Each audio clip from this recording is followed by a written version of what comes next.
everyone. I kind of feel like I owe it to posterity to make this video, and I'm going to apologize in advance for the camera setup. I don't really have a real camera right now, so I've got a couple cell phones, rubber banded to chairs, and one on a stand here to make this statement. So I apologize for the video quality, but hopefully at least one of these videos will come out all right. Well, I'll just get right to it. On January 6th, 2021, I walked into the U.S. Capitol building, and in the aftermath of that, I was never tracked down by the FBI. The federal government never caught me. I'm honestly not 100% sure why I wasn't caught. I'm not on social media, and I didn't go and then post pictures online or talk about this. No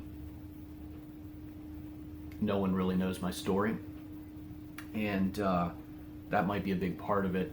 I did have my cell phone on me that day, and I know that special cell towers have been set up to provide service, because they were thinking that there was going to be 400,000 protesters in D.C. that day, at the very least. And so I find it hard to believe that somebody didn't know I was there, but maybe God was just looking out for me, because considering what the January 6th protesters have had to go through over these last years, I'm not sure I would have survived some of the things that they have experienced, and we'll talk about some of that stuff in this video. But I was in an interesting position with my cell phone.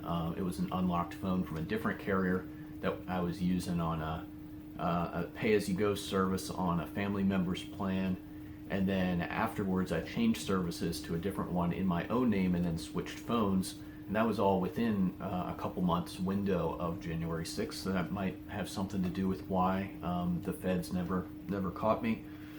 And then again, as I mentioned, I just didn't share photos or anything like that after the fact. I wasn't bragging about it on social media. I kind of kept my head down because it looked like the January 6th protesters were going to have an example made of them, and that's exactly what happened.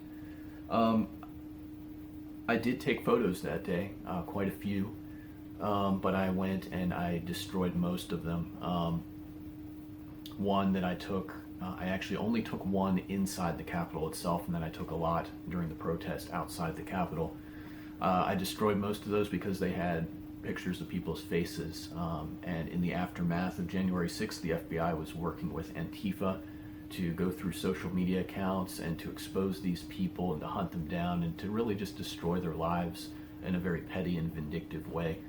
And I didn't want to be any part of that or contribute to that whatsoever, so I destroyed all the photos that I had that actually featured people, individuals. I did have one photo that was of the inside the Capitol building of the Capitol Rotunda, just kind of as proof to say that I was there. I'm not sure where that photo is. I know in the aftermath I took means of concealing what I did keep, and now I'm just not sure where it is, if I still have it, or maybe I did destroy it at some point. So I don't know if it's on one of my phones. Actually, I'm pretty sure it's not on any of my phones, but could it be on a storage media somewhere, or an online account that I have? I don't know. It could still exist, I'm not sure. One photo that does exist, I used as the thumbnail and the background for another one of my videos here on my channel, and I don't know how well you can see this, but I'll show it to you. It's this photograph here. So I did take this photograph. This is outside the Capitol building. This is on the east side, which is where I was. The protest, from what I understand, was less, there's less chaos, although it was pretty chaotic on that side, and we'll talk about some of that stuff. Yeah, munitions were used on the crowd, flashbangs, tear gas. But this picture is interesting. It shows this was actually before the protest really geared up and got started. I don't know how well you can see this. Maybe I'll just come behind the camera real quick and point out some things. as best I can. So in this photo, you see the barricades, and you see a wide expanse there. You see a couple, I assume, Capitol Police officers, that they were police there, and some of their vehicles. And then you see the banner there on the barricades, which is why we were there in the first place. We chose Trump. The election was stolen, demonstrably so, and we'll talk about that in just a moment here.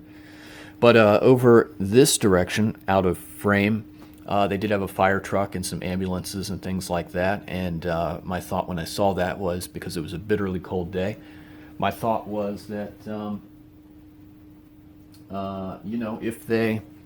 if the crowd does get out of control or whatever, they're gonna hose us off with the fire truck. That's probably why it was there. And then you can see that there's just this one barricade here, and then a very wide expanse there with very sparse security. It was the same over on this side. Around that side of the building, there was really just one line of barricades going up to the building. And then at the point that the crowd was coming back from President Trump's speech, they had nowhere to go. Just the mass and momentum of it, those barricades went down in an instant, and the line of police was just so spread out. There was no way they were going to keep people from flooding up into this area and then going up these stairs. So this is actually a photo from January 6th that I took myself that day. I just wanted to show you guys that. And I probably will make this photograph the thumbnail of this video when I post it. So firstly, let's be clear about something. January 6th, the protest, first protest and only protest I've ever gone to in my life, and in all honesty, the last. I am now of the conclusion that protests don't make a difference. And if you ever get to the point where you need to protest, you probably should bring a rifle and a lot of buddies. But it wasn't an insurrection. People did not bring their guns. I mean, think about that number, 400,000 protesters. If even a small percentage of them were armed, it would have been a very different day. Very different day. There's only a handful of people that had gun-related charges or gun-related incidents that day. There was, of course, the shooting of Ashley Babbitt, the fatal shooting of Ashley Babbitt by a Capitol Police lieutenant who was really just an incompetent person. He was a guy who had left his firearm unattended in a Capitol bathroom on occasion, just an incompetent buffoon who now, admittedly, Babbitt was in an area of the Capitol where she definitely shouldn't have been, and she was trying to break through into a clearly restricted area. And she was shot dead during that process. But to be clear, it wasn't an insurrection. If it had, we would have brought our guns, and it would have been a very different day. There were a couple protesters who were arrested for things like having ammunition in their cars and stuff like that. And then there was one guy there who fired off shots from a handgun, but it turns out he was a police officer. He was an agent provocateur in the crowd. To my knowledge, those are the gun-related things that happened that day. The rest of the munitions used were things like tear gas, pepper spray, pepper balls, rubber bullets, and flashbangs used on the crowd.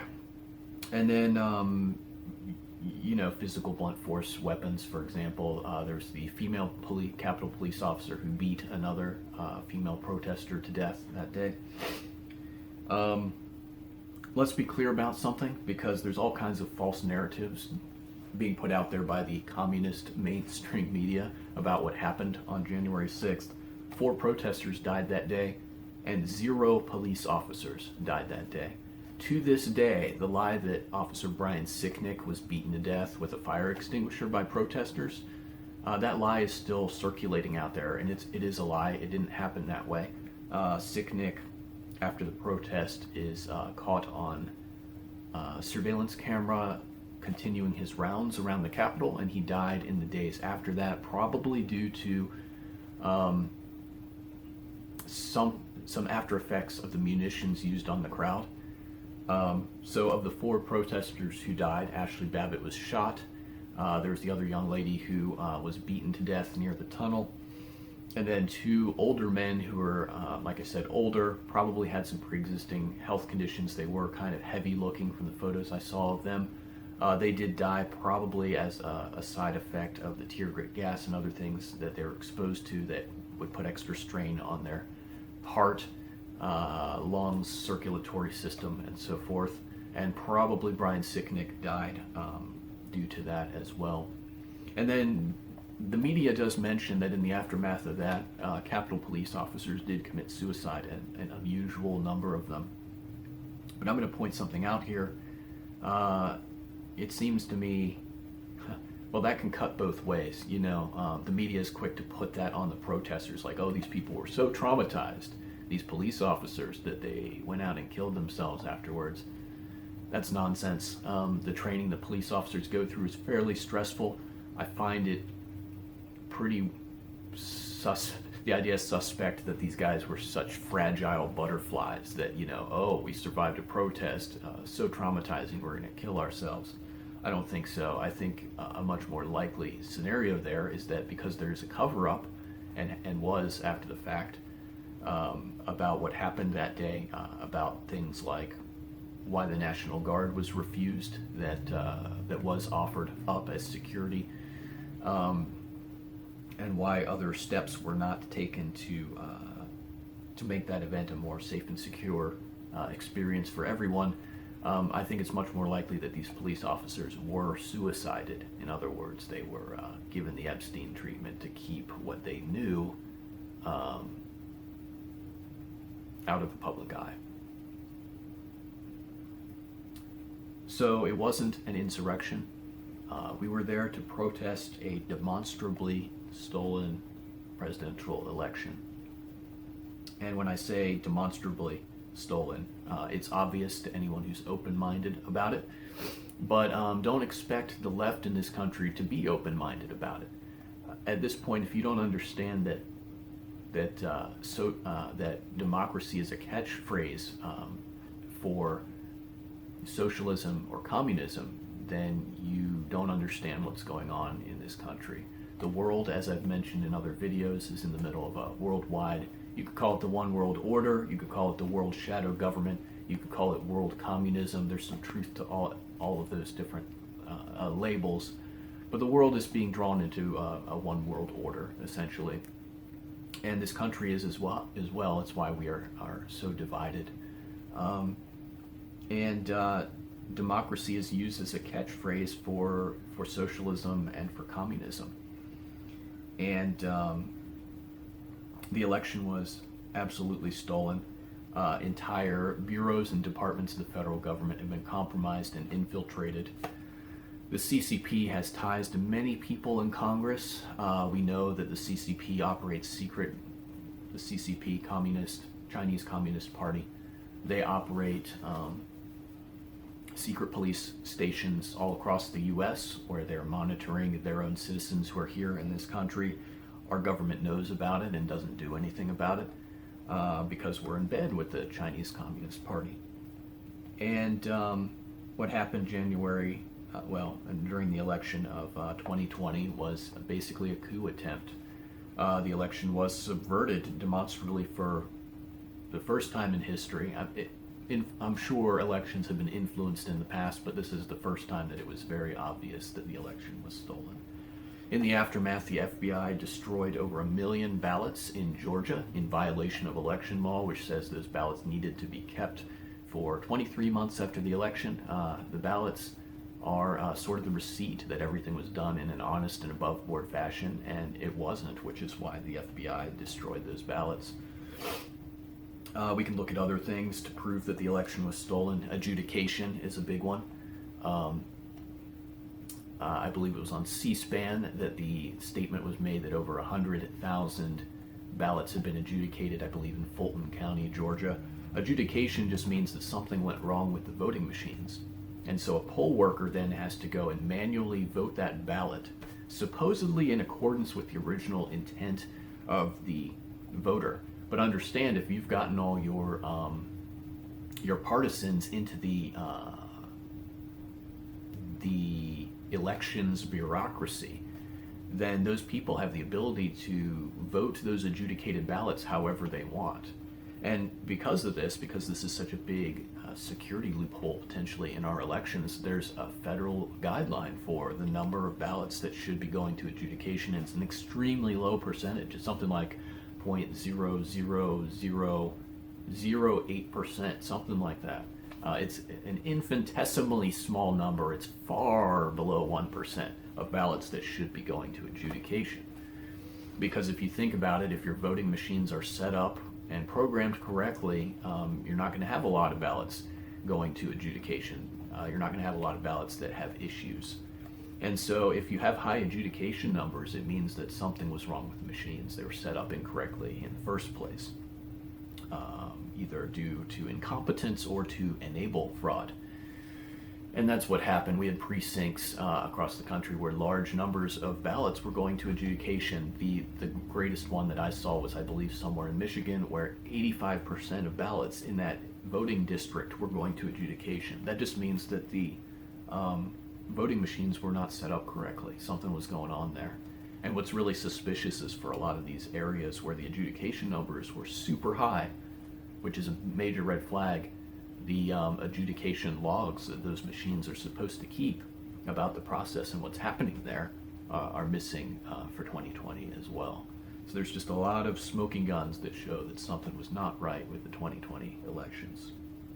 We could talk about Dominion voting systems. This is Eric Coomer. He was the president or the CEO, some high up in the company of Dominion Voting Systems. He said over and over again that their machines could not be connected to the internet, and yet he's in a product demo video showing potential buyers of Dominion Voting Systems the numerous different ways that their machines can be connected to the internet. And we now know that Dominion Voting Systems, their programming team was from Serbia. Hundreds of Serbian programmers had their LinkedIns scrubbed after the election who were working for Dominion Voting Systems. Dominion Voting Systems, their computers, their voting machines have modems made in China. That's real interesting. You don't think the CCP might try to compromise that technology or have backdoors to be able to access those voting systems? Well, the leadership of Dominion Voting Systems was not honest or straightforward with the American people in the aftermath of the 2020 elections. There were things like what happened at the Georgia arena where ballots were being counted, where they supposedly had a water main break. Turns out it was just a leaking toilet, but that was used as a pretext to get all the election workers out, except for Ruby Freeman, her daughter, and their supervisor, and those three pulled cases of ballots out from under the tables. They're caught on video surveillance, just running stacks of ballots through the tabulators over and over again. And then, of course, there's the drop and roll, which is where in numerous states President Trump was leading on election night. And then overnight, mysteriously large dumps of ballots just happened to shoot Joe Biden into the lead, and then enough ballots come in for Biden after the fact that he just stays a hair above Trump, and that happened in 5 to 6 different states. That phenomena has been called the drop and roll by the Gateway Pundit, where you can read about it in more detail, but it's statistically impossible for something like that to happen. It's pretty obvious that things were being manipulated. So yes, the election was absolutely 100% stolen, and that's why we were there on January 6th to protest that. We could also talk about ERIC. That's an acronym. ERIC is an organization that is contracted by numerous states to clean their voter rolls. The problem is ERIC hasn't been cleaning voter rolls, and they're a Democrat-controlled organization. So what this does is it allows the Democrats to have access to the voter rolls, so they know exactly how many of those names are not legitimate, and then they can use those to manufacture votes. And this has been demonstrated since the elections. Just this massive infrastructure of fraud and corruption that was used to fix that election for sure, and I'm certain was used to influence other elections as well. And if you've been paying attention over the last year, literally millions of names have been cleaned from voter rolls in states all across the country. A few 100,000 in this state, few 100,000 in this state, 1 million in Texas. It's astounding. Yeah, all of those illegitimate names on the voter rolls absolutely played a part in 2020. It was not the most secure election ever. That's a lie that the mainstream media put out there to because they're controlled. They're controlled by the CCP, and they were orchestrating a coup, and the media was in on it. And that's just the way it is. It's obvious to anyone who can think objectively about these things. And I wasn't really surprised about the stolen presidential election because in summer of 2019 I had written this book, which is available on Amazon. It's called How America Ends, and it relates to the Mystery Babylon prophecies. Let's just getting nice capture of that. There we go.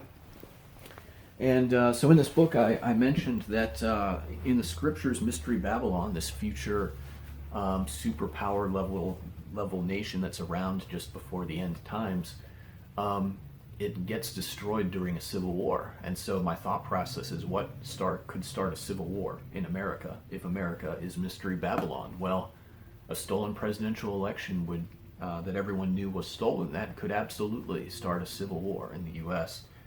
And so I talked about that in this book approximately a year and a half before the events of November 2020. I was not surprised that we did actually end up seeing a stolen presidential election here in the United States of America, which is astounding to think about. The ramifications and the ripple effect of that, staggering. There are literally millions of people dead that would not have died if Joe Biden and his ilk had not stolen the presidency. These people are the blood guiltiness, the crimes against humanity that they're responsible for is astounding. And everyone who backed them up, who lied for them, all these corrupt officials within the shadow government, the FBI, corrupt politicians in bed with the Chinese Communist Party, and the mainstream media in this country, you're all guilty of those innocent lives as well. Shame on you. Shame on you for what you have done to us. The scars of that, I don't know that they're ever going to be able to be healed. And ultimately, I do think, unfortunately, this country is still very divided, and that we're still headed for a civil war eventually. Trump being elected is a reprieve. It's not, he's not the Messiah. He's not going to be able to fix everything. I think it's a temporary reprieve for the judgment that's coming for this country in coming decades. So what happened on January 6th with things getting out of control? Well, as you guys probably know, the election results were basically being finalized in Congress, and there was a session of Congress going on that was doing that, being presided over by Mike Pence, vice president at the time.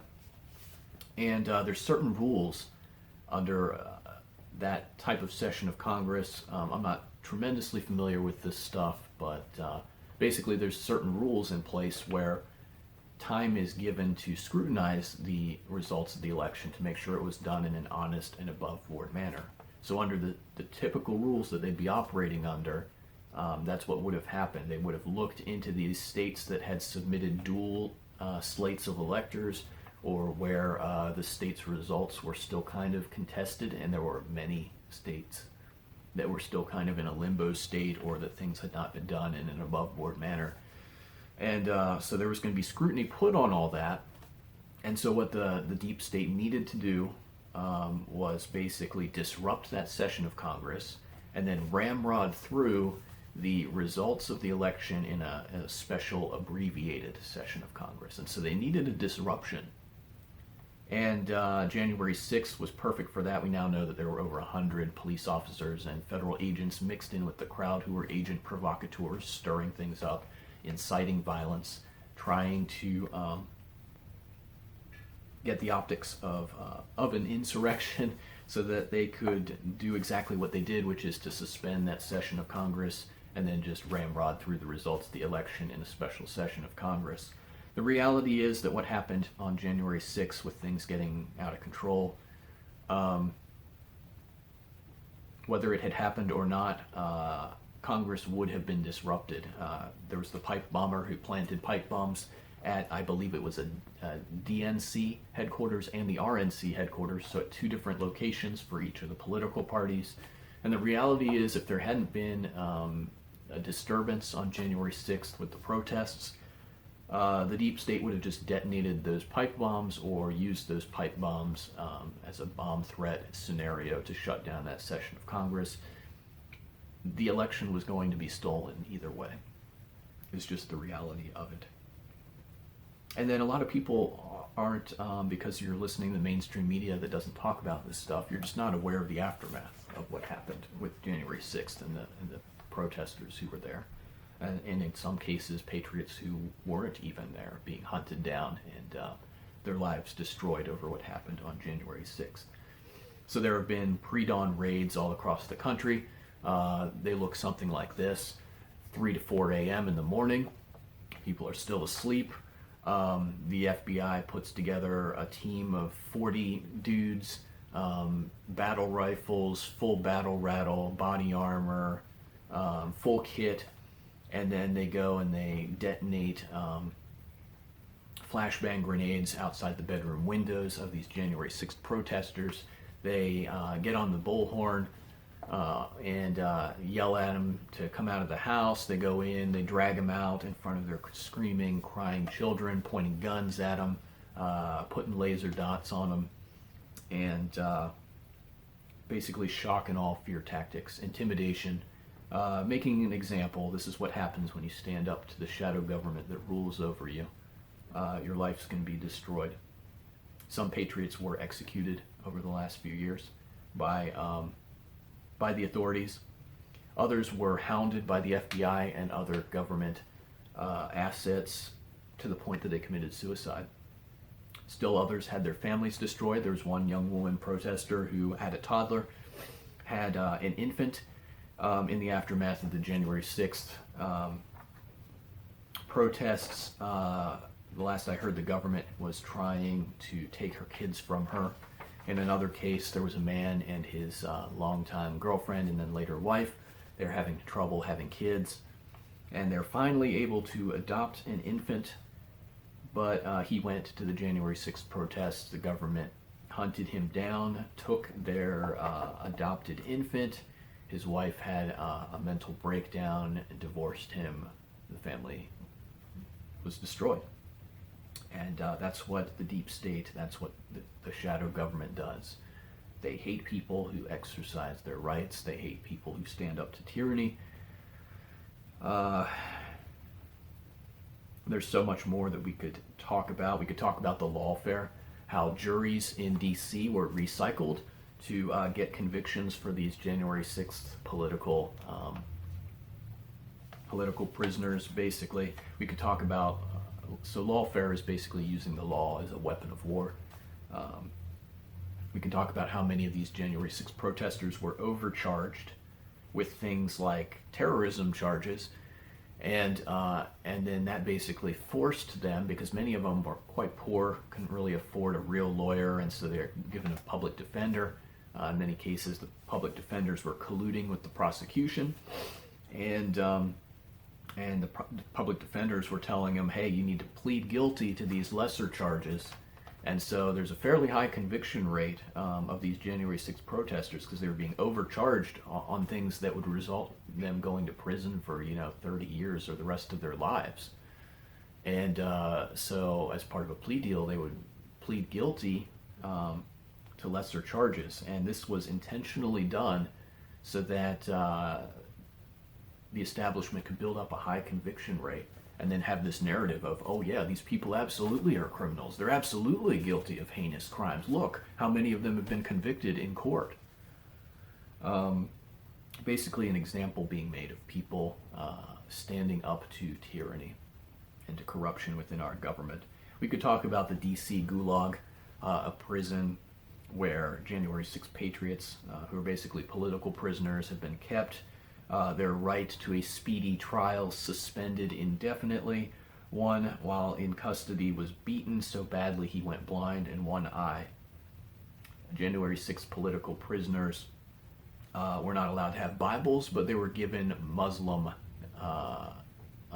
propaganda. They experienced things like spit or pubic hair in their food. One January 6th political prisoner was kept in, well, I guess it was a mop closet that had been converted into a cell. He was kept in there nearly naked with just a sleeping bag on the floor for him to sleep on and a yellow mop bucket in one corner that served as his toilet. Yes, there were absolutely, these people had their human rights violated. And some of the things that were done to them, just astounding to see in a supposed first world country. Just incredibly disgusting. And most people in this country are completely unaware of all this stuff because you're absorbing, you're just getting your story from the mainstream media, and they're never going to tell you this stuff because they're part of the problem. And I would like to point out the hypocrisy of what happened, just the persecution of the January 6th political prisoners, because there have been other times that the political left has illegally entered the Capitol building, for example, during the Kavanaugh hearings. And we also have video of Joe Biden. On video, you can find this online, where he mentions that during his younger years, during a protest, he illegally entered the Capitol. So, why has this been labeled as an insurrection by the mainstream media and the January 6th protesters, some of whom weren't even in D.C. for the protests, but they've been hunted down and persecuted. Or hunted down and persecuted because they refused to join the FBI as agent provocateurs and entrap their fellow patriots. That would be, I think Jeremy Brown is his name, the guy who actually recorded the FBI trying to recruit him as an agent provocateur and a double agent to kind of entrap patriots and protesters. So I say all that just by way of introduction. And you might be wondering why I'm wearing this jacket today. This is actually, because I'm indoors, so it's a little weird to be wearing a coat. This is actually the jacket I was wearing on January 6th, and I don't know if you can see pockets torn. That actually happened that day, and I patched it up with electrical tape, which is kind of fraying and coming off a little bit. What happened was, on the east side of the Capitol building, I was pressed up at one point by the crowd against those doors, and my pocket got caught on the door handle. And the doors opened, and I was trying to get myself off of the door, and there was a guy behind me who said, "Man, get out of my way," because he was trying to get into the Capitol, and he shoved me, and it actually tore my pocket open on this jacket. And now, to be honest, at that point, I was going to go into the Capitol. I'm just going to be honest and straightforward about that. But the reality of it was that I was shoved into the Capitol by this fellow, and it ripped my jacket open, and I just kind of stumbled in there. And we'll talk about that in just a little bit, because I'm about to share my story of what happened that day, just for posterity and for the public record. And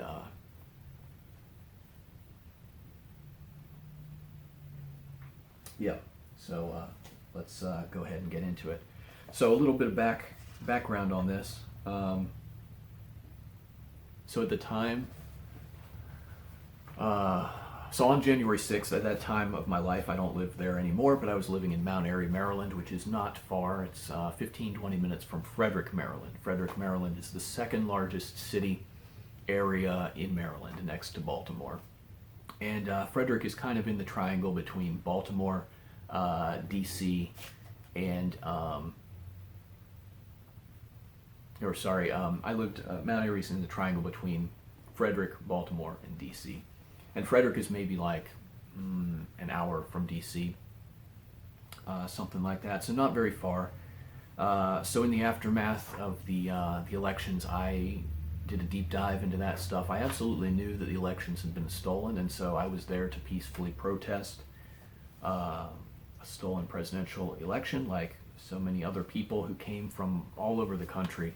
It was astounding how many people turned out, and people of all creeds, all colors. We had numerous Chinese Americans there. Blacks for Trump was there. Latinas for Trump was there. It was a very diverse group in terms of ethnicity. Just Americans from all backgrounds and walks of life. Generally, it was mostly middle-aged and older folks there. Probably just because younger folks are, out working and stuff like that. But anyway, I'd never been to a protest before, so I decided I was going to go. Took the metro in, and it was a bitterly cold day that day. I was layered up, gloves, pullover cap, and that might actually be one of the reasons why I was never identified by the feds. I did have a pullover cap on and a mask because this is still during COVID at that point in time. And Maryland being a very left-leaning, communist-loving state, as well as DC, in these areas you're just expected to wear a mask, a slave muzzle, if you want to call it that. So I was wearing a mask that said "Stop the Steal." I no longer have that. I threw that away afterwards. I had a pullover cap. I was wearing this, a fleece, a couple other layers underneath that. It was just a bitterly cold and windy day. If you've ever experienced Maryland in the wintertime, it gets real cold. The wind is just biting. And so it was just kind of a nasty winter day, January 6th, 2021. And didn't really know. I'd never been to a protest before. I'd been to DC before numerous times, but I didn't really know the area real well. So I kind of went to the east side of the Capitol. The crowds were a little more sparse on that side of the Capitol. And as I mentioned, things weren't quite as chaotic and violent as they ended up being in other places. But I was there on the east side, and as you saw from my picture that I showed to you, there's just this line of barricades there. Behind this, there's a large area with grass and trees and stuff. So behind where I'm standing here and, in the opposite direction of where this camera is facing. And then, as I mentioned, down off this direction, they had some ambulances and a fire truck that was probably there for crowd suppression just in case. They had another line of barricades off between this one and the building going across this. I don't know if it was there initially because early on in the day there were members of Congress and stuff coming in for that congressional session. And so I don't remember off the top of my head. I don't think there was always that line of barricades off there on the right-hand side. They may have set it up after all the congresspersons had finished arriving and stuff like that. So we were there, and one thing that I noticed that really just made me think, man, these people in power, they absolutely hate us, don't they? And this is kind of a silly thing, but it's worth mentioning. It just really stuck in my mind.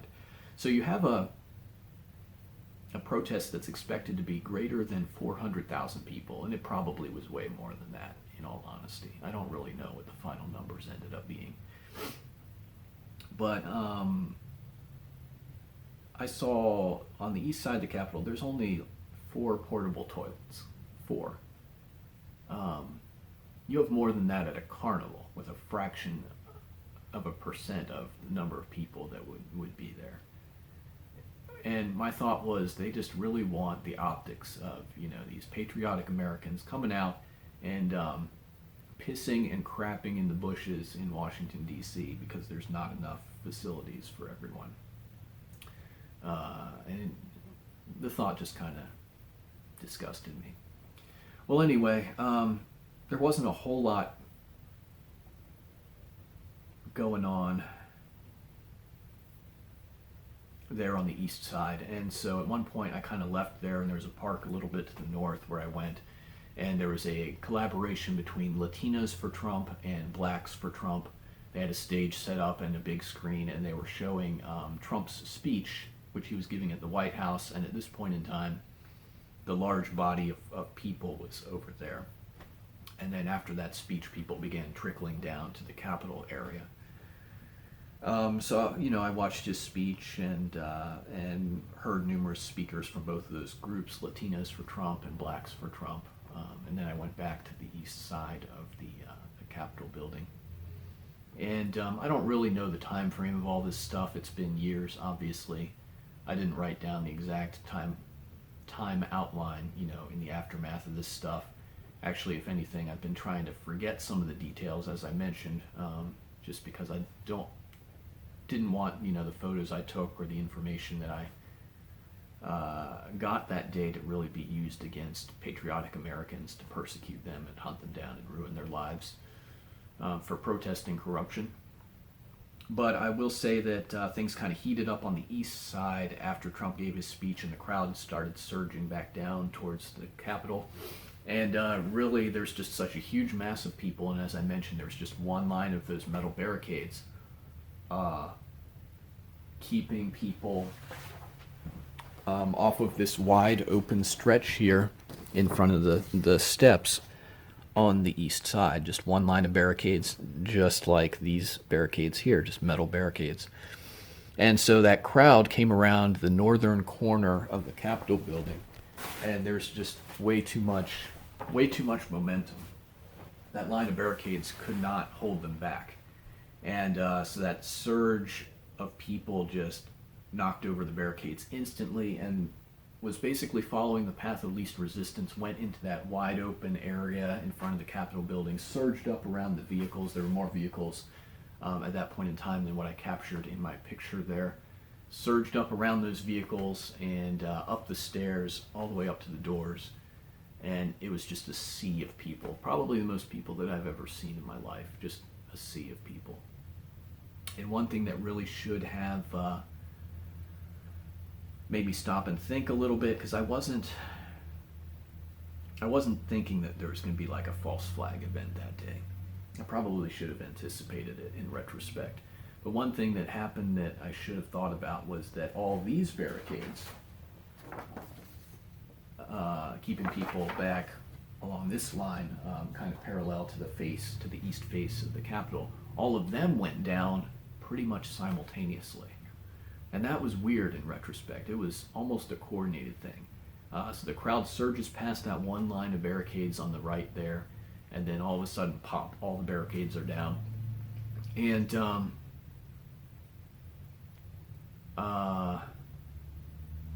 I guess I just decided at that point that I was going to go up the steps. And someone said to me, there was an older guy there that I'd been chatting with a little bit, and he had gone up with me to where the stage was in the park.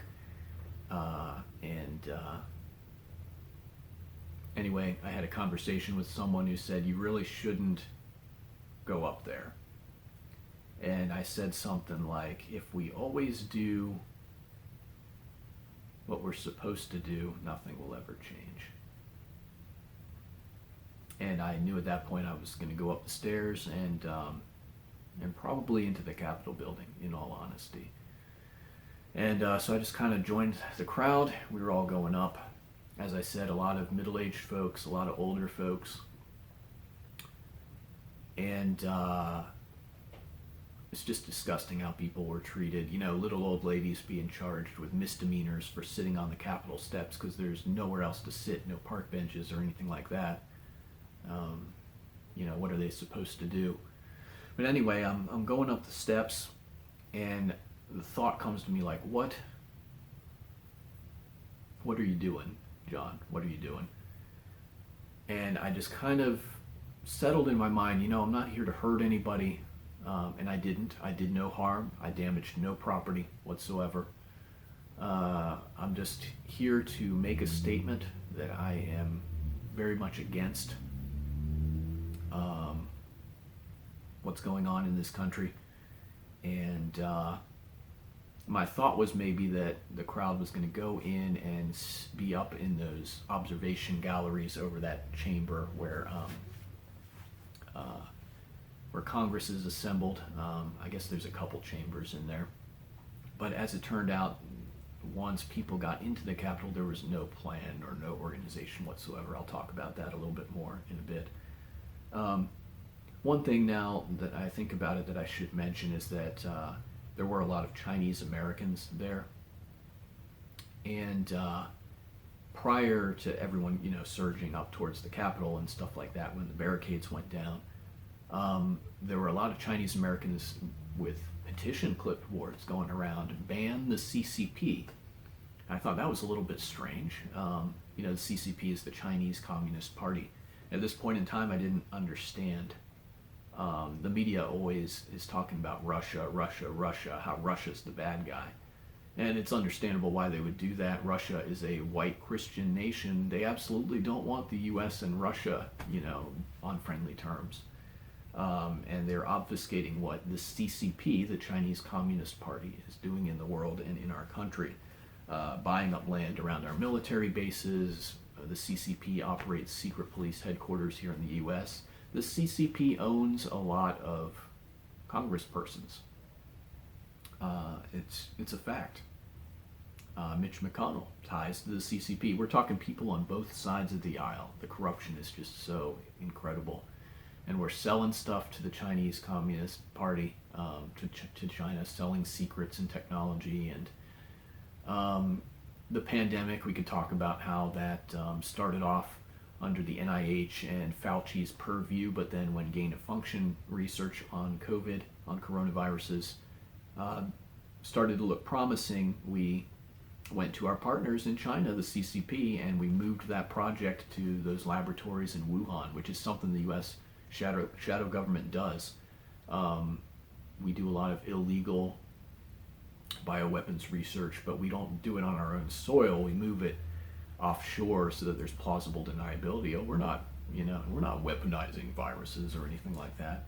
No, well, not on U.S. soil necessarily, but we're doing it in these laboratories in Ukraine and in Georgia, the nation of Georgia, and in China, and then in those areas too. By the way, these things are being released out into the populations and sort of like tested. Live trials are being run. We now know this. It's crazy stuff. So it was just interesting that these folks were aware of the CCP's influence in trying to ban the CCP, and they were bringing these petitions around. Probably they're more aware of it just because that's their background. Many of them fled here to get away from communism and from the CCP. Anyway, I'm going up those stairs, and I paused to have a conversation with one Capitol Police officer that was there. Continued on up. And like I said, on the east side, things were less chaotic and violent. I mean, it was still just the energy. It's so easy to see how things can really get off the rails with a mob of angry people like that. And like I said, it would have been very different if everyone had brought a rifle to D.C. Let's just put it that way. But it wasn't an insurrection; it was a protest. And but the officers were doing things that were definitely, I don't know, maybe intended to rile up the crowd. For example, there were guys with riot shields, and one thing I noticed them doing a lot is like 3 or 4 of them would pick an older person in the crowd and all apply pressure on that person all at once. So you have 3 or 4 big guys with riot shields, and they're all pushing on one person, like, I don't know, concentrating the force. So at one point there was a younger guy about my age that I had talked to here and there throughout the day, and I guess it ended up being his dad, this older fellow, kind of heavy. He was there on one edge of the crowd, and I'm not sure what the CPs, the Capitol Police, were trying to do. It looked like they were maybe trying to get some space between the doors, which opened outward, if I remember, on the east side. And if they were trying to get some space to the doors, because the crowd was pressed up against the side of the building, just covering all the stairs and everything, And so the CPs were kind of coming in from that right side, trying to make some headway, I guess, and they had shields and stuff like that. But they were all pushing on this one guy, kind of heavy, older, overweight guy, and he's just sweating like crazy. You can tell that he's weak, he's shaking. Um, and at points, it's just the crowd and these CPs pushing on him that's holding him up. And then when there's like a little, surge or break in it, you can see he's just teetering, like ready to fall over. So me and this other guy that I'd been talking to and a couple others, we grabbed this old guy and just started trying to clear the crowd and get him back down the stairs and out of there, because obviously not a good situation. It looked like he was on the verge of having a medical emergency. There were flashbangs going off. I wasn't too close to him. I could feel the concussion of them and see the flashing and stuff, and then you'd hear like in the crowd there'd be like this surge of response of people, like I don't know how to describe it. It wasn't fear exactly, but it was like a wave of shock, I guess you could call it, maybe, in a sense. The flashbangs weren't really hurting anybody that I could tell, and as I said, it wasn't super close to me, so I had this massive wall of human meat basically between me and the flashbangs, so it wasn't having a tremendous effect on me.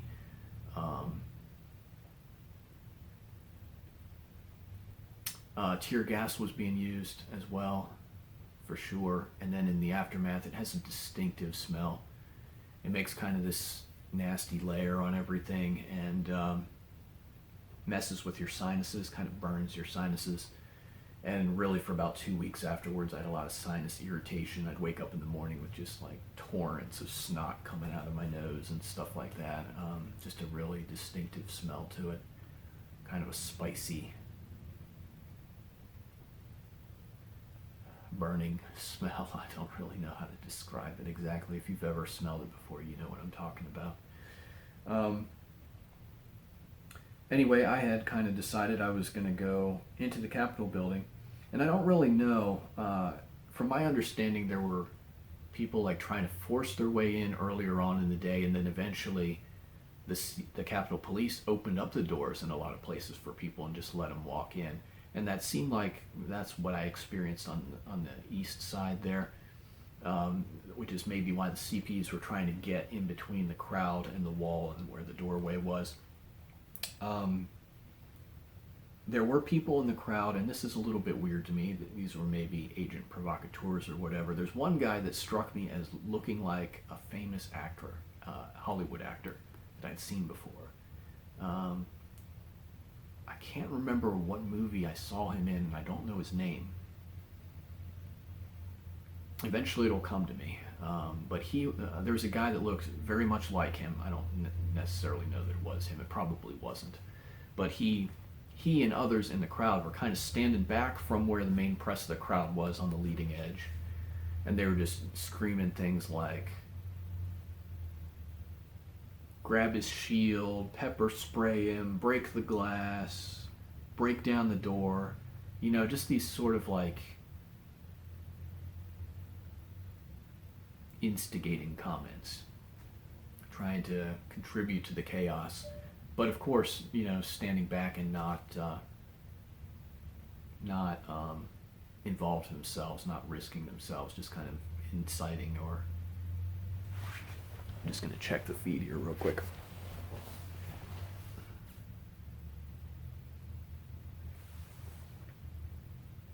Okay.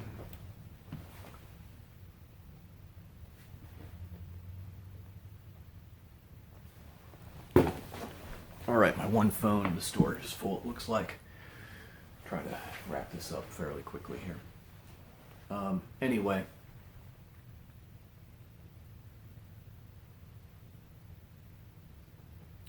So at the top of the stairs, there's kind of a little open platform, and the majority of the crowd was there. The vast majority of people on the east side, from what I saw, were peaceful.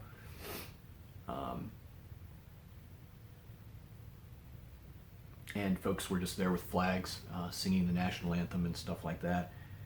And the doors opened up. There were some people at the forefront trying to open the doors. I don't think they ever really opened the doors. The doors are heavy duty.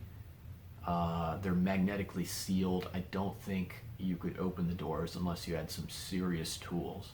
So I think at some point the doors had to have been opened. And anyway, as I mentioned, when that happened, there was a little surge of the crowd. I got my pocket caught on the door handle and I was pressed up against the door. And like I said, there was a guy behind me who said, "Man, get out of the way." And he shoves me and I kind of stumble into the Capitol building. And he goes around me and goes in. And other people began going into. Not everyone went in. There was, I would say actually the majority of people did not go in. It was, for whatever reason. And then I said to him, because we're kind of walking in side by side, basically, he's a little bit ahead of me.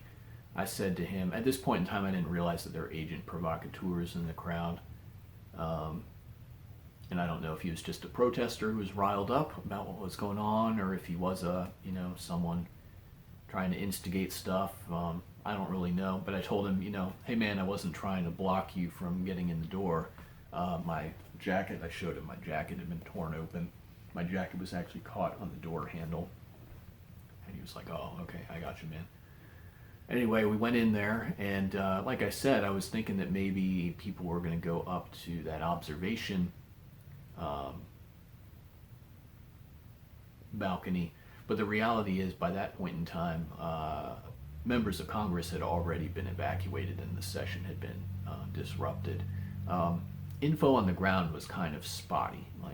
As events were unfolding, you don't really have all the information. There's a lot of chaos and stuff going on, and you're just trying to keep your head on a swivel and make sure that you don't get hurt and people around you aren't getting hurt. At one point, there was a rumor that the FBI's HRT, which I think is the hostage rescue team, was on their way. I don't know if that was true or not, or just a rumor. I didn't see a single National Guard person all day. They just weren't there, at least not on the east side. We all know that authorities refused Trump's invitation to send National Guard to help keep the protests settled. Anyway, so I walk into the Capitol. People are just kind of there under the dome, the rotunda, whatever you want to call it, milling around like they're in a museum. And by and large, most of them are being very respectful. They're just kind of quietly talking in small groups, taking pictures. There's one guy going around with a microphone saying, "This is the people's house. Please be respectful. Pick up your trash. Don't damage anything. Don't take anything." By and large, most people were behaving in an orderly fashion. Most people weren't there to hurt anybody or anything like that.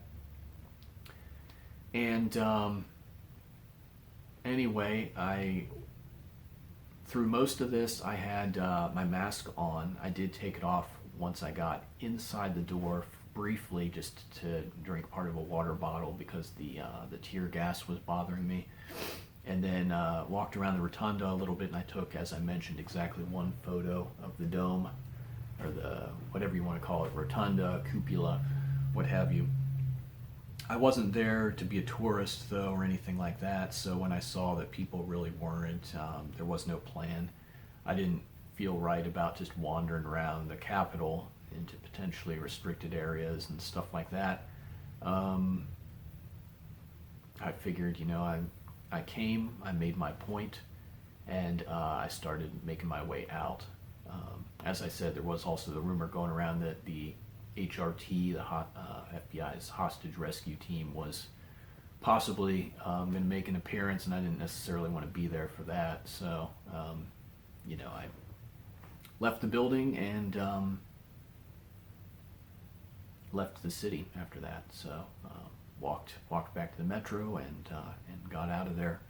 So that was my experience, and I just wanted to share that. By and large, the protesters that were there, just ordinary patriotic Americans, a lot of middle-aged folks, a lot of older folks, discouraged about the direction that the country is going, absolutely 100% convinced that the election had been stolen, which it was.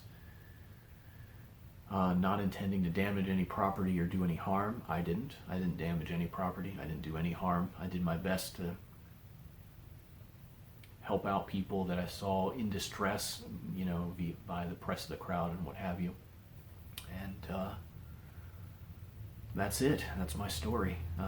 Not particularly exciting, I guess.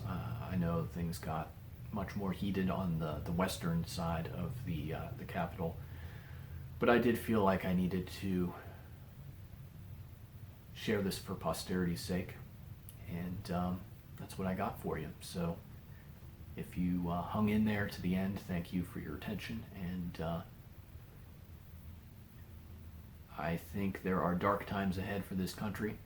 I'm glad to see that we've been given a little bit of a reprieve, but America's never truly going to get better until we start rooting out these national sins that we've allowed to fester. And I think first and foremost on that list of national sins is abortion. God's not going to bless a nation that murders their own children. Not when the Bible is very clear that children are a gift from God. They're a blessing that he specifically gives, and then we're going and murdering them by the millions. At least 50 million unborn children murdered in this country. And that is something that has a lasting impact on a nation, and really on the world, because then you multiply that out by all the countries that there are in the world. It's astounding. I wonder if we're into the billions of children that we've killed at this point in time. I don't know. But Trump and others, they're focusing on the physical problems, and they're making some progress on some of that stuff. The rampant crime, the fact that we don't have equal justice under the law, and so forth. But until America's spiritual problems are addressed, we're not really going to see true improvement or greatness. And that's something I hope that people will start thinking about. Have a good day.